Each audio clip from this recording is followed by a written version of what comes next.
ఈ పద్యం ప్రహ్లాద్ చరిత్రలోదండి. ఈ పద్యం తెలుగు చదువుకున్న వాళ్ళందరికీ కూడా నా ఉద్దేశం నోటికి వచ్చి ఉంటుంది. అందుకనే కూడా నేను ఇది మన కోసమని ఇందులో తీసుకొచ్చాను. నేను ఒకటి ఈ పద్యంలోని మొత్తం భావం ఒకటి శ్రీ మహావిష్ణువు అంత రుచిగా ఇంకేదీ లేదు, ఆయన తప్ప ఏం లేదని దాన్ని తీసుకొచ్చాడు.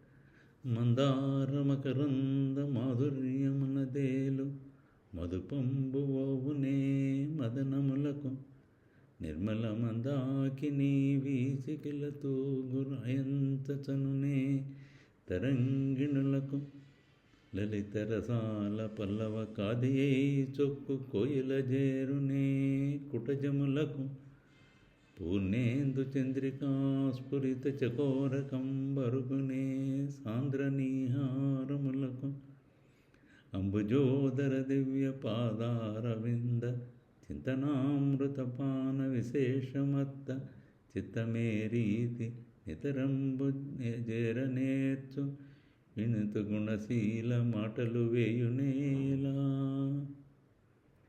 ఇది గొప్ప పద్యం ఉండేది నిజంగా. చిన్నప్పుడు మా అందరికీ కూడా స్కూళ్ళల్లో వచ్చింది ఈ పద్యం. అంచేత మాకు కూడా కొంచెం గురువుగారు చాలా మంచి గుణాలు గల గురువుగారు, మందార పూల్లోని తేనె తాగిన తుమ్మెద వెళ్ళి ఉమ్మెత్త పూల్లో తాగుతుందండి అంటే అన్నిటికీ తాగదండి. రాజహంస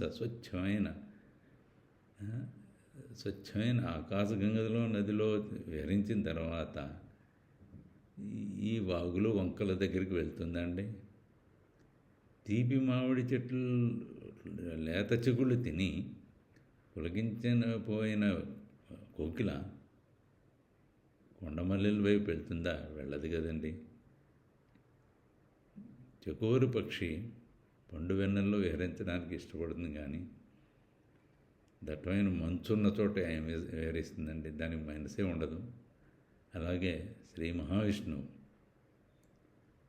ఆయన్ని చూసిన తర్వాత, ఆయన్ని పాదపద్మాలు ధ్యానం చేసిన తర్వాత, ఆ అమృతం తాగిన తర్వాత నా మనసు పరవశించిపోయి ఆనందంతో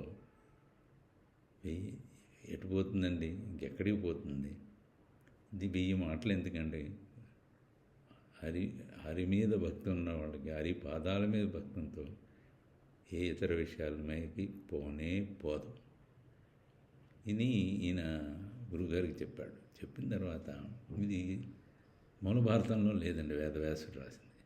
ఇది సహజ కవి పోతన గారు ఆయన రాసింది. ఇది అద్భుతమైన పద్యం. ఇది దీని తర్వాత ఇంకొకటి కూడా వస్తుంది, అది కూడా చాలా చక్కగా రాశారండి ఆయన. ఆయన యొక్క కవిత్వానికి జోహార్లు, పద్యానికి అంతకన్నా జోహార్లు.